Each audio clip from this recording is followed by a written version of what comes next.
we will copiously treat yet another vile artifice of the racialist. We are going to extensively focus, examine, and dissect one of the most socially degenerative, divisive, and pyretic ploys of the racialists. Our discussion during this lecture, ladies and gentlemen, is Racialism and Intelligence, the Fiction of I.Q. Of course, I.Q., if you are not aware, is but an abbreviature for the term intelligence quotient. Now, I.Q., ladies and gentlemen, is expressed as a mathematical ratio determined by dividing one's biological age into the mental age.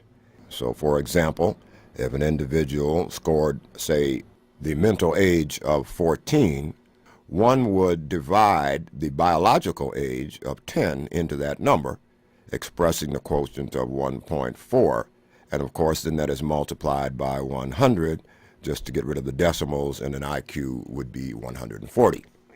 And we are going to discuss the more salient features of this concept. However, upon conclusion of this presentation, you may well consider IQ as an abbreviation for nothing more than intellectual quicksand that has embalmed its devotees to their own excogitations, that is, a form of twisted intellectualism that has bred yet another racial Frankenstein. One thing that will be objectively clear about the racialists subsequent to this presentation is that they chronically adhere to intellectual legerdemain, or sleight of hand, in an effort to gain social and political currency for their bogus and perverse thoughts respecting race. And why do they do this, ladies and gentlemen? Because they are well aware of the fact that the overwhelming preponderance of the human collective is entirely uninitiated in this field of inquiry, referred to as psychometrics or psychometry, which means the measurement of the mind through IQ testing, a subdiscipline in the field of psychology. And therefore the general populace quite easily falls prey to the assorted deceptions upon which the foundation of IQ, and now its veritable litter of like-kind examinations, is predicated. Now, ladies and gentlemen, there are principally three schools of thought in psychometry. We're going to be exclusively focusing on the so-called G, which is an abbreviation for General Mental Energy, /IQ school of thought, the one that is reflected in the works of the bell curve and other such racialistic gospels. Yet, as I remarked in my previous lectures, ladies and gentlemen, the racialists are constantly bustling about to either reinvent or resurrect the tenets of both racial superiority and racial supremacy. And we're going to draw distinctions between the two in short order. Hence, the true uniracialist remains abidingly vigilant for the inevitable recrudescence or disinterment of the false connections between race and innate intelligence, or any other academically unsavory scheme designed to falsely wed race to inborn intelligence. Such initiatives by the racialists normally transpire, ladies and gentlemen, every 25 to 30 years, and at that epoch when hard times have befallen a society, and inclines certain groups to find a target group as its scapegoat for the economic, political, and social failures of a dominant system of privilege that obtains for so very few in all global societies which have consummately betrayed their own citizenry. And we shall be instancing that particular historical tendency later in this presentation. The first observation to be addressed is who scholars deem to be the first recorded multi-genius of the entire human race. The person so credited is named Imhotep, capital I-M-H-O-T-E-P, which means in ancient Egyptian, one who either comes or brings peace, who lived at the court of Pharaoh Zoser of the 3rd dynasty period of Egypt. Among his appellations or titles of praise were the God of Medicine, Prince of Peace, and Son of the Father of the Gods. His multi-genius is reflected by his diverse mastery of scientific as well as philosophical disciplines. Such disciplines are inclusive of, but not limited to, the chief physician to the pharaoh, which by implication, ladies and gentlemen, proves that Egypt had other physicians during this era. He is reputed to have intimately known the entire circulatory system, as we can see from the Ebers Papyrus, 4,000 years before it was known to Europe. He was an historian, meaning the chief scribe of Egypt, chief priest, an astronomer, and an architect, having been credited as the genius behind the design of the Great Pyramids of Giza, about which we spoke earlier. He was an ancient savant or wise man and philosopher-poet, among whose fabled sayings are, "Eat, drink, and be merry, for tomorrow we shall die." I don't think mine's come any greater than Imhotep, an undisputed black man of ancient Egypt, because it is referred to as the Kamite Prince of Peace, once that term became synonymous with the term black. And we also know, ladies and gentlemen, he was worshipped as a god in Greece and Rome and ancient Italy. And this is preserved and portrayed by the Franciscan Order of the Church of Rome as the Black Christ child. There was no Nordic portrayal of Jesus Christ as you see in the famed late 19th century or early 20th century Solomon painting of Jesus, that is, with fair skin and blue eyes, which is what I refer to as just another example of how the racialists throughout the world bleached the blackness from outstanding historical figures. As a matter of historical fact, there had yet to even be contact with this particular human stock on any massive basis until the rise of Alexander the Great. Hence he was worshipped for over a period of 3,000 years as the sole Christ figure throughout the civilized world before that appellation came to rest with the child Horus under the Osirian Iris theological system in Egypt, which of course is much later in time. This would be a period of worship longer than Christianity has worshipped Jesus Christ himself, by 1,000 years, you see. And as I say, he was worshipped as a demigod of medicine for 2,000 years and then as a full deity for another 1,000 years.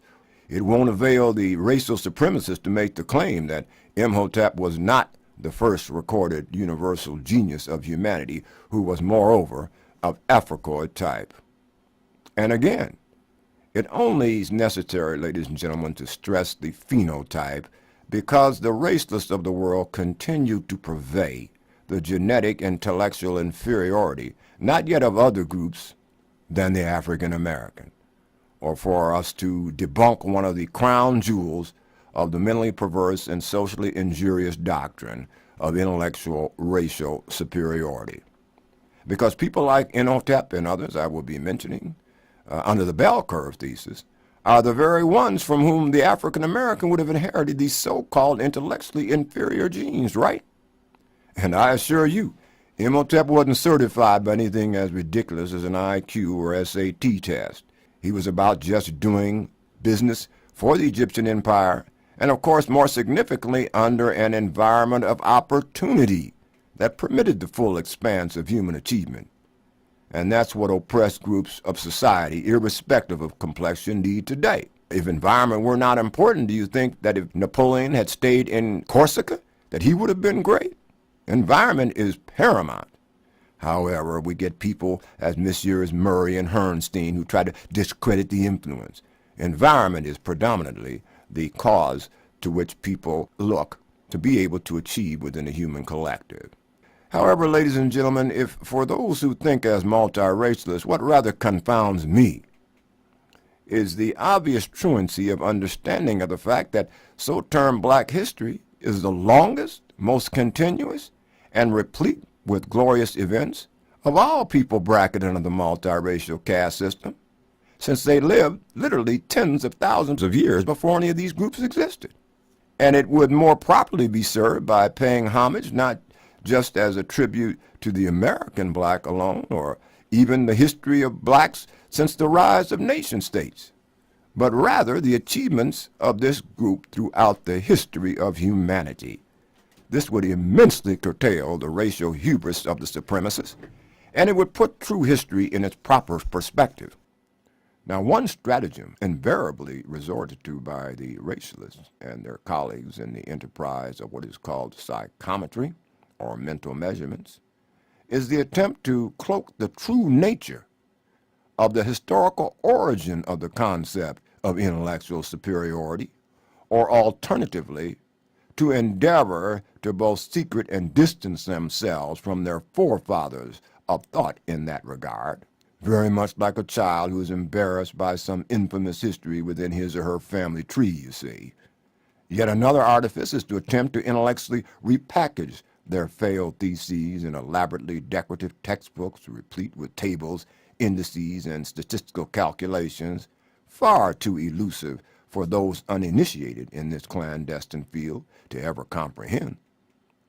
Now, this is a very significant tactic, ladies and gentlemen, for persons of goodwill to understand.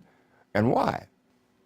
Because it insulates the authors from an initial overwhelmingly critical reaction from both the book reviewers and the general public, who are both ill-prepared to decipher the documentary underpinnings of the authors, as well as ever prone to seize upon the sensational conclusion that the authors expound, you see. How the average citizen perceives I.Q. conclusions of the text like the bell curve is that it stands for scientific proof that African Americans, as well as any other targeted group, are genetically inferior in intelligence. There have been many groups about whom these contentions have been made, and some of those groups today, through the sleight of hand of the racialists, coupled with commercial interest of their financial masters, have been miraculously transformed, often within a period of a single decade, into the most intelligent people in the world, you see, or at least until there exists no further need for commercial or political exploitation by the financial masters.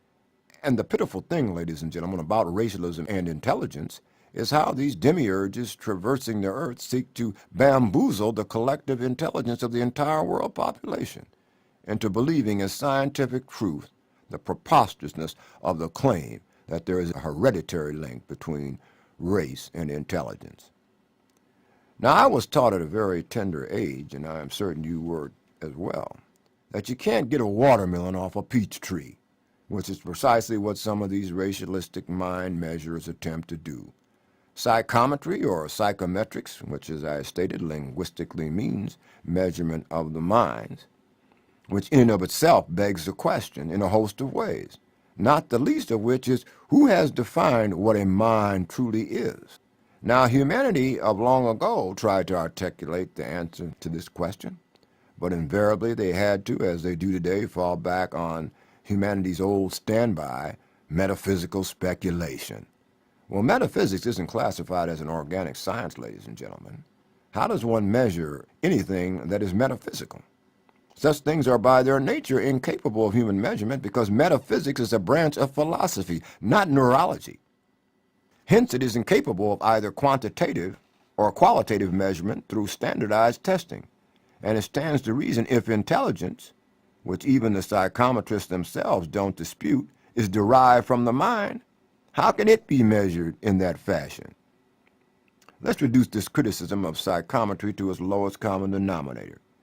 If one can neither define what the mind is, nor the intelligence which springs from the mind, since they are both the parent and the child of a metaphysical notion as opposed to an organic science such as neurology, how can you test for it? As I say, with the selectively limited questions and a number 2 pencil.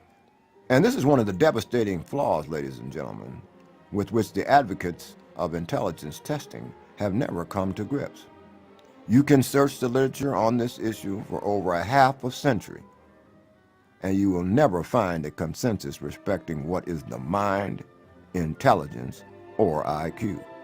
Yet they expect the unsuspecting publics to be blindly wedded to it for life, for generations.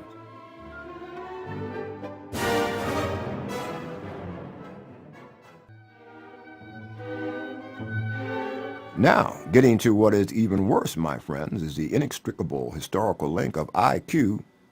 to a field called eugenics, not to be confused, ladies and gentlemen, with the organic science of genetics, which the racialists often try to pirate and twist, since they really have no organic science that supports a racial link to intelligence. Let's examine the history of eugenics and its nexus to intelligence testing. Now, the term eugenics first entered the scientific vocabulary in 1883, having been so introduced by British naturalist and mathematician Francis Galton, born 1822 and died in 1911. Now, in Galton's work titled Inquiries into Human Faculty and Its Development, a non-dated work which probably appeared sometime around 1890, Galton defined eugenics to mean the study of the agencies, meaning faculties, under social control that may improve or impair racial qualities of future generations, either physical or mental. But Galton first came up with this self-validating discipline by simply musing upon his observation of the achievements of the British royalty, which he indeed considered to be superior to the achievements of the British lower class on a continuous basis, and from there he extrapolated that since there was this long continuous basis, that the royalty must have been of superior hereditary intelligence. Of course, he allocated no significance to the onerous, oppressive life circumstances of the British working class under the European Industrial Revolution. Such circumstances were entirely irrelevant to Galton, and of course extremely palatable to the British royalty. So we see from that very fundamental definition, ladies and gentlemen, the use of words such as racial qualities of future generations. So that is a nexus. That eugenics is rooted in its very foundation on the basis of racial considerations. Now, it must be further recalled that this was the halcyon period of British imperialism, most particularly and predominantly on continents of nations of color. In his 1869 work titled Hereditary Genius, Galton unashamedly asserts, absent any credible scientific studies, that mental ability is hereditarily determined on the basis of both race and class. So, he isn't denying it, nor can we, because it is his thesis, and he is even deemed the so-termed father of eugenics. Nor can one deny that it is rooted in racialism and classism, according to the unequivocal protestations of its founder. Yes, and his conclusions leave no conspiracy theorist defense available to the denialists or doubting Toms, wherever they might reside or whatever their station in or political ideology of life. So we have our racialistic nexus to eugenics, its very foundation of thought. It was the disciple and devotee of Francis Galton, English scientist Carl Pearson, born in 1857 and died in 1936, and it's always interesting to note the proximity of these birth dates as they are around both the Industrial Revolution, you see, and slavery. And Pearson extended Galton's flawed thesis to incorporate the notion that not only was intelligence hereditary, but also morality. If your grandfather was immoral, then that was your hereditary endowment as well. And moreover, Pearson opined, one cannot create intelligence or morality. You have to, as he put it, breed it. And he subsequently advocated the physical isolation of the higher class in England from the lower class, lest their stock be genetically tainted, you see. Now, this is very redolent, quite frankly, of why the remaining royalty of the day don't favor marrying out of the aristocracy of the world. Here, too, preferably on the basis of complexion. There was much ado about Princess Diana and her liaison in future marriage to an Arab, who, quite frankly, would not have been considered Nordic. Now, I think that's pause for reflection to certainly show that race is a factor in terms of marrying within royalty today, and at least in the British Isles. And we have Pearson's position completely set out in the reprint of the Huxley Lecture Series presentation in the Journal of Royal Anthropological Institute of Great Britain and Ireland in 1903. So clearly, he was endeavoring to pass this off as science during his time, before one of the most prestigious of scientific societies in the English-speaking world. So beyond any equivocation, we have found the link among eugenics, intelligence, race, and morality in the foundation and evolution of the eugenics movement in England. Ladies and gentlemen of the listening audience, as irrefutable proof of the negative and racialistic imaging of the Afrocoid in the world, I invite our attention to the definition of the Negro as contained in no less than the Encyclopedia Britannica in 1911. And I quote from the material portions of that entry, which was prepared by one Walter Francis Wilcox, then Chief Statistician of the United States Census Bureau and Professor of Social Science and Statistics at Cornell University. The very first line states, and I quote, "Mentally, the Negro is inferior to the white." The very first line, ladies and gentlemen, presupposes that the Afrocourt is inferior to the white. And this is the Encyclopedia Britannica, the sole term Bible of knowledge of the English-speaking world. And note that the author offers absolutely no proof of this assertion, because the entry isn't even 500 words long, ladies and gentlemen. This proves that it is nothing more than mere racialistic ideology. Now let us continue with the Wilcox entry on the Negro. Quote, the remarks of F. Moneta, made after a long study of the Negro in America, so here again the African American, you see, may generally be true of the whole race. Then Wilcox quotes Moneta as saying, quote, the Negro children were sharp, intelligent, and full of vivacity, but upon approaching the adult period, a gradual change set in.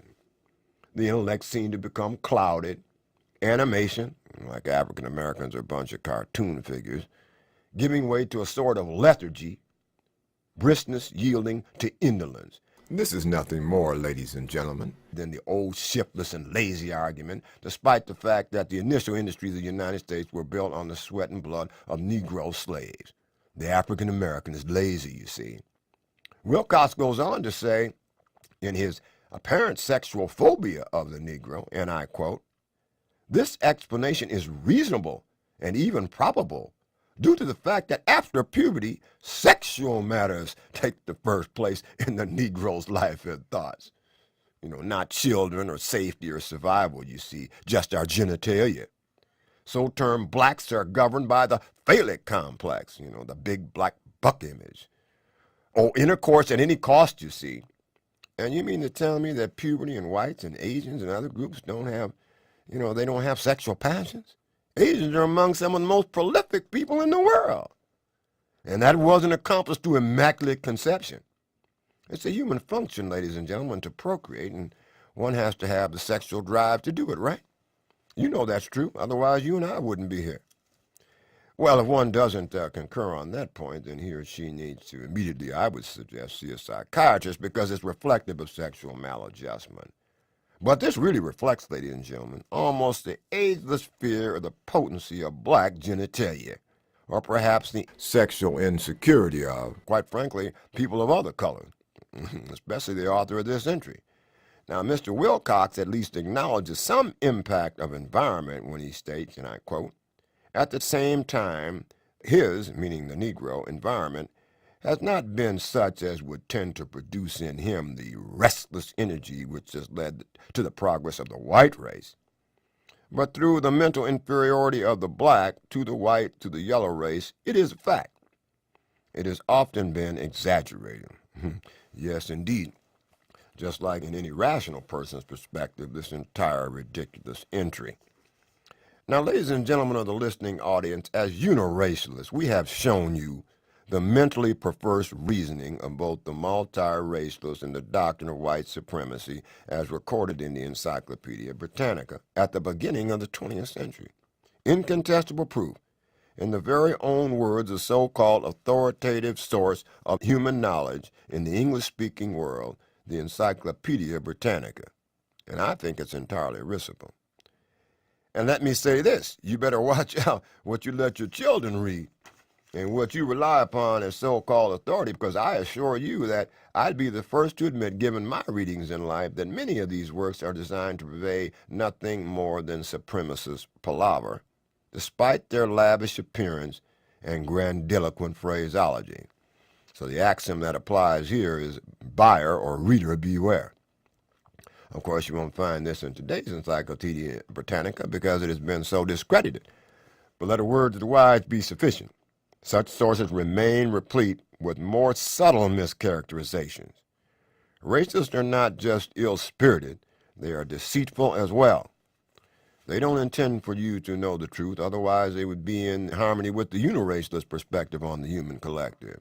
So you see how all these racialists coalesce in this day and age? I tell you, the multiracialists are destroying society. And I will hope you wouldn't sit by idly and see all this come to even a bigger head, which quite frankly, ladies and gentlemen, given looking at the attitude of the militia groups against the government and many other oppressed groups, You could be pushing this particular society and civilization to the volatility of a revolution. This is not beyond the pale of possibility. As long as you let these racialists run amok, and just because your complexion isn't materially affected by it, you still can't see how it makes them no difference what complexion you are. They are elitist. They are racialists who want to turn the clock back all the way to the era of slavery if they could do so. And for Caucasians, they just as soon take it back to the serfdom age. Now, until 1875, there was no federal immigration laws in the United States. The law was narrowly prohibitive, excluding coolies, convicts, and prostitutes. That's very interesting because by this point in time, a good number of the women in this country, other than the African slave women, a good number of the women coming from Europe, as we previously spoke about, were ladies of the night. It was not until 1921 that numerical restrictions were imposed, and there were certain longitudes and latitudes of the world from which immigration was debarred. Meaning if you were born at a certain longitude or latitude, you couldn't come into the United States of America. Until the beginning of the 20th century, the immigration population was predominantly from Northern and Western Europe. Early changes within the immigration laws reflect an aversion for groups that suffered either from a physical or mental disability. Hence, restrictions were added against epileptics, idiots, lunatics, imbeciles, and others with mental deficiencies. However, and this is a significant part, with the rise of the I.Q. test, certain nationalities began to be adversely affected. They included the Polish, the Italians, the Russians, the Irish, and the Jews. Substantial persons from these countries, Russia and Poland, of course, representing the countries of the Jews, were scoring the same or lower than the African American Negro, the bedrock baseline on I.Q. tests in the early 1920s. As to the Jewish people, Carl Brigham, then professor of psychology at Princeton University, remarked in his then authoritative A Study of American Intelligence, quote, "Our figures then would rather tend to disprove the popular belief that the Jew is intelligent. He has the head, form, stature, and color of his Slavic neighbors. He is an Alpine Slav." Brigham goes on to recommend in his test that immigration should not only be restrictive but highly selective. Now, this is Carl Brigham in a study of the American intelligence, Princeton University Press in 1923. Well, this certainly would have posed no problem, for the African Americans because we'd already been here for centuries. Yet some, if not all, of the groups that Brigham deemed intellectually inferior have in present-day discourse endeavored to foist this same intellectual idiocy onto African Americans and Spanish-speaking people regarding such things as intelligence testing and SAT scores. The very exam from which the undisputed bigot, Carl Brigham, is the father.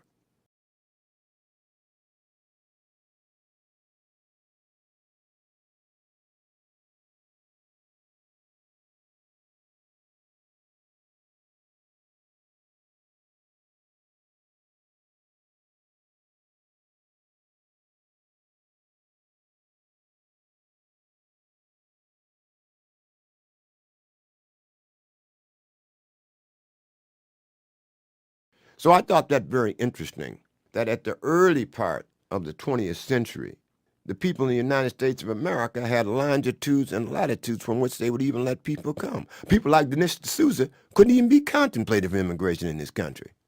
And the very people that they now are praising as so magnificently intelligent in consequence of these tests are the very people that they referred to before by terms of opprobrium, such as coolie, dago, and Polak, and other offensive terms, since it is ever the habitude of the racialist and multiracialist to invent vile vernacular respecting a person's nationality.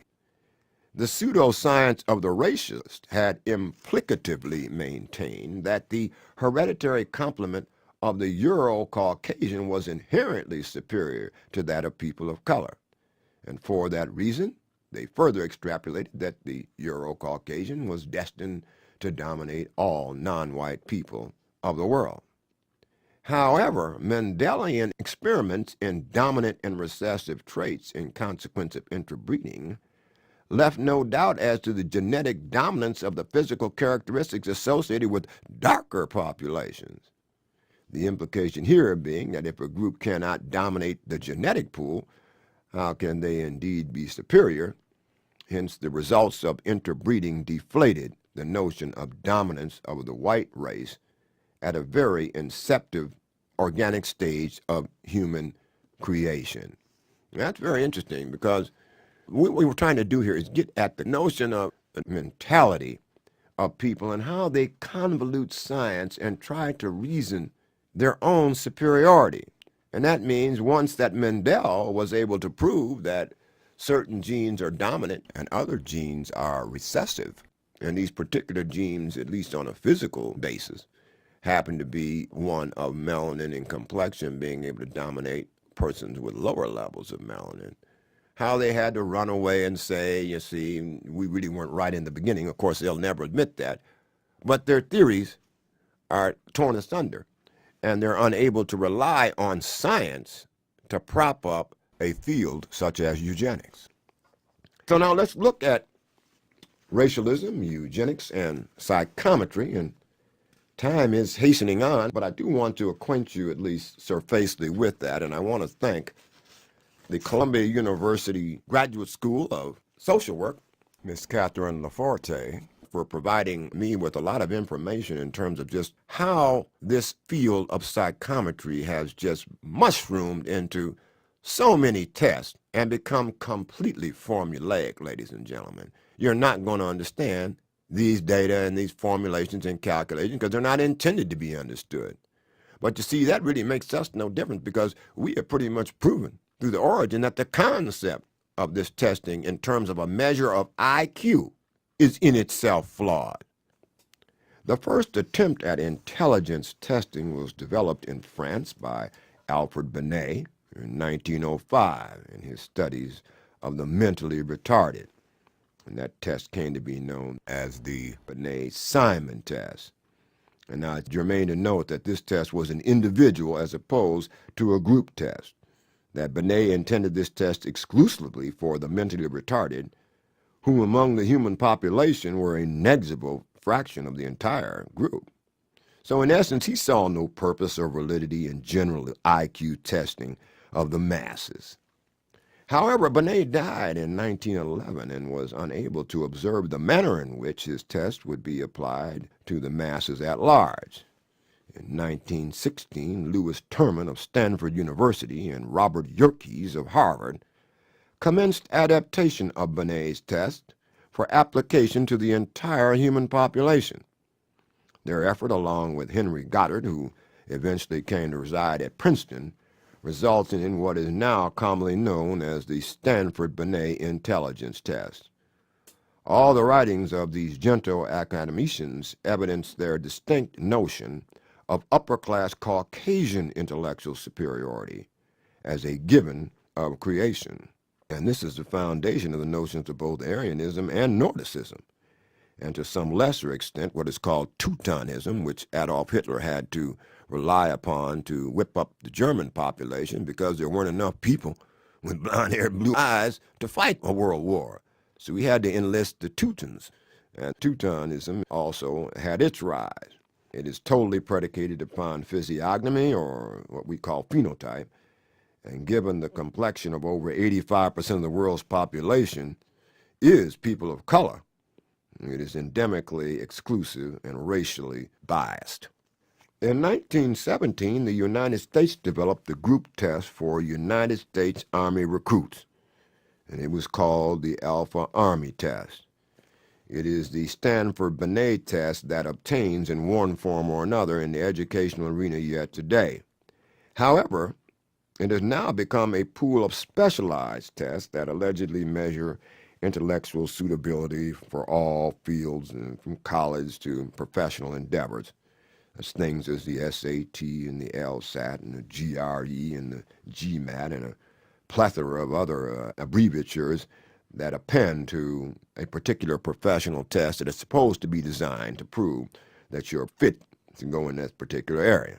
And of course, it is the history of Princeton University and the Princeton Educational Testing Service that were the dominant developers and marketers of these examinations, although there are any number of groups that are involved in that today. Also, Princeton was a leading player in the preparation courses for these exams.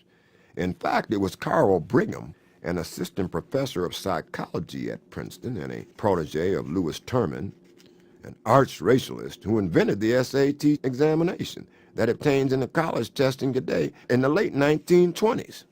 You noted that I mentioned the qualifier that Brigham was a racialist. Well, I'm certainly not careering to that decision, absent any proof. Let's find out what the work was of Mr. Brigham. Brigham's then celebrated work, A Study of American Intelligence, castigates Jewish, Polish, Italian, Russian, and African groups for diminishing the intelligence of humanity. And Princeton was ostensibly so proud of Brigham's work that it saw fit to enshrine his memory by dedication of a building in his name. I don't know if it still exists today, but that was certainly done, memorializing a person of demonstratively racialistic beliefs and who deemed a good portion of the world's population, quite frankly, to be, as he put it, people who diminish the intelligence of humanity. It is no wonder that yet today minorities remain intuitively skeptical of testing emanating from exams originally designed by both Princeton and Stanford universities. It is rooted in the racialistic provenience and history, and it seeks to confirm some presupposition of the genetic inheritability of intelligence on the basis of race. This reflects a frequent criticism of intelligence testing, and that is that the developers are always exclusively involved in the process of validation of their own exams, never really permitting their assumptions and methods to fall into the hands of their critics. From its inception in the early 20th century, there has been a comparative free pass to the predecessors and aficionados of intelligence testing. After the rise and fall of Adolf Hitler, such theories had a tendency to disappear for a generation, given the fact that Hitler nearly destroyed the freedom of the entire world, inclusive of the so-called white race. And I'm reminded of the very sapient observation made by the Afro-Franco Aimé Césaire in his text, A Discourse on Colonialism, and I quote, "It would be useful to study clinically in detail the behavior of Hitler and of Hitlerism, and to reveal to the very distinguished and very humanist, very Christian 20th century bourgeoisie that he has a silent Hitler in him, that Hitler inhabits him, that Hitler is his demon, that if he vituperates, it is by lack of logic, and in sum, what he does not forgive Hitler is not the crime in itself, the crime against man. It is not the humiliation of the man in himself, but the crime against the white man, the humiliation of the white man, of having applied to Europe colonialist procedures which till now were reserved to Arabs in Algeria, coolies in India, and Negroes in Africa." Close quote. And given the rising tide of fascism throughout Europe and other parts of the world, I would urge my Euro-American brothers and sisters to give quite a deal of reflection to that quotation, because after all, World War II was in consequence of nations on the European continent napping and flirting with fascism. So we want to be very, very careful that we don't have a repeat of that here in this millennium. However, it is not the United States, but educationalists in Great Britain who first endeavored to associate intelligence distribution with some form of genetic complement. In other words, you get your intelligence from your genes.